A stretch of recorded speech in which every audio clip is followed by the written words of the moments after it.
What if I told you that one of the world's most powerful new AI tools just crossed a line? A line maybe no one thought it would actually dare to cross. Oh. Yeah, turning one of the most famous women on the planet into something she absolutely never agreed to be. Okay, that sounds serious. It is. And look, this isn't just gossip or another tech headline. This is about a scandal so invasive, I mean, truly shocking, that it's forcing everyone to ask this terrifying question. If this can happen to her, what's stopping it from happening to you? Right. A really fundamental question about safety and identity online. Exactly. So today we're diving into a new flashpoint that's, well, it's lighting up the internet. It's deeply personal, incredibly invasive, and it's really challenging the limits of consent in this digital age we're all living in. You might have seen whispers of it online, but we're planning to go much deeper than the surface today. Okay, let's get into it. What exactly are we talking about here? Okay, so let's unpack the core incident. We're talking about an emerging AI tool, one that comes from Elon Musk's tech stable.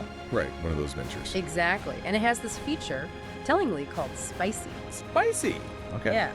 And users pretty quickly discovered that this feature could take a simple, totally innocent prompt. Think something like Taylor Swift celebrating Coachella with the boys. Okay.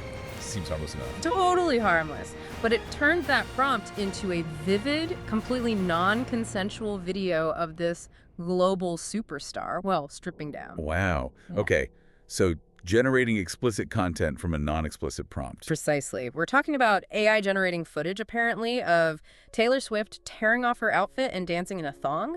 Without her consent, obviously, without any warning. Just like that. Just like that. The algorithm just recreated her likeness, her distinctive likeness, in this incredibly intimate and, frankly, violating way, all from that mild music festival prompt. It's genuinely shocking. And that stark contrast, the innocent prompt leading to that horrifying output, that's precisely what makes this such a landmark case, really. Yeah. So our mission in this deep dive is to unpack exactly how a system that was explicitly supposed to ban pornographic depictions of real people ended up doing precisely that. How did that happen? Well, what's truly astonishing here isn't just that it happened, but the sort of underlying systemic failures that allowed something so, well, unapologetically exploitative to occur. Right. The outrage, as you can imagine, was immediate and fierce. And it really exposed these critical flaws in the AI's moderation, its safeguards, and like you said, this feature that seems to be intentionally loose. Intentionally loose, that's a strong phrase. What does that actually imply about the company's approach here? And I mean, how do we even start to understand the technical breakdown that let this happen? Yeah, it's strong, but I think it captures a potential philosophy where pushing boundaries might have taken precedence over really robust safety measures. Okay. So when we talk about this spicy mode, it's likely some kind of toggle, maybe, that relaxes the AI's usual safety classifiers. Or perhaps it amplifies certain latent features within its generative model. Latent features, meaning? Meaning sort of hidden tendencies or patterns the AI learned during training, maybe things it picked up from the vast amounts of data it processed. So this spicy mode is essentially designed to nudge the AI's output towards more suggestive or even explicit content, even if the user prompt isn't directly asking for it. Wow. Which suggests one of two things, really. Either there's a fundamental flaw in the model's understanding of safety, like it wasn't trained well enough on what not to do. Yeah. Or, and this is more concerning, it could point towards a deliberate design choice. Maybe testing the limits without putting adequate guardrails in place first. So when you mention poor moderation and underpowered safeguards, what does that look like in practice? Is it bad data, bad algorithms? It's likely a multi-layered failure. It could start with insufficient filtering during the AI's training data curation. So the model inadvertently learned to connect certain harmless-seeming prompts with explicit results. That's one possibility. Okay, so garbage in, garbage out, potentially. To some extent, yes. Or it could be a lack of robust real-time content moderation after the image or video was generated, meaning the AI created the harmful content, but there weren't effective automated systems ready to catch and block it before it got out there. So no safety net after the fact. Or an inadequate one, yeah. And then there's something as basic as age verification, which you touched on. We saw here how shockingly easy it often is to bypass. Right, just entering a birth date. Exactly. No real checks, no connection to official IDs usually, no two-factor authentication. It's like a system built on trust in an environment where, frankly, trust is easily exploited. It essentially grants complete creative license to anyone, including those lurking in the, well, digital dark. So the AI wasn't just misbehaving on its own. It seems less like random misbehavior and more like it was either designed or just inadequately constrained in a way that permitted these really egregious outputs. Right. Okay, so as we dissect this really tangled web of, tech gone wrong, celebrity harm, and this huge ethical alarm bell ringing, what are the broader lessons? What should we, as listeners, really take away from this whole incident? Yeah, if we connect this to the bigger picture, I think there are some critical lessons here that have profound importance for you, for everyone listening. Yeah. First, it really forces us to redefine digital consent, doesn't it? In a whole new way.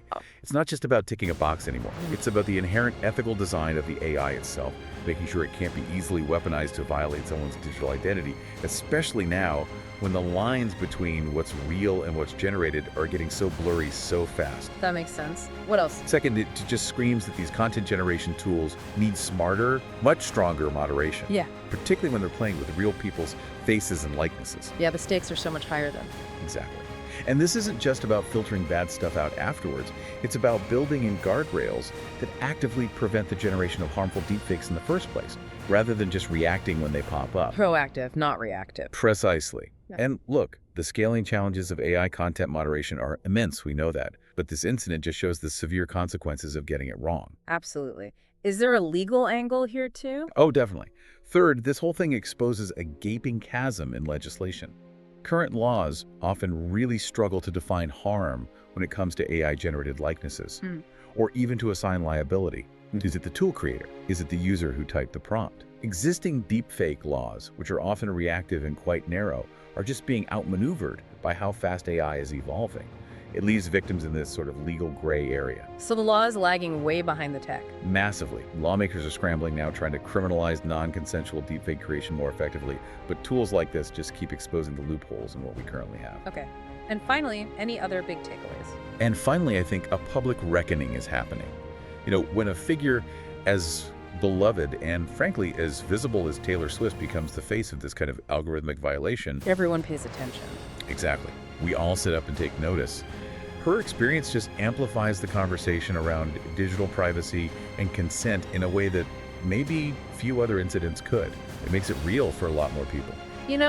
This whole situation, it genuinely makes you wonder, given how rapidly AI is evolving, what concrete steps can we even take? How do we make sure it truly respects boundaries moving forward? Because this saga, it's still unfolding, right? Musk hasn't said much publicly, as far as I know. The tool, presumably, keeps generating millions of images, some harmless, some harmful. Fans are demanding accountability. And behind the scenes, you've got attorneys and ethics experts, sharpening their pencils. Absolutely. The conversation is far from over.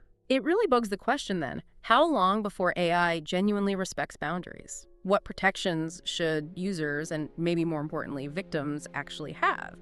And, how can we make sure this tool doesn't just become the prototype for future abuse? These are the critical questions we need to be asking, because at the end of the day, once digital consent is destroyed, it's not just about one video, is it? No, it feels much bigger. It is. It's a profound breach of trust, of privacy, and fundamentally of respect. And it's a breach that can ripple across millions of screens, potentially impacting your own digital world in ways we're only just starting to really comprehend.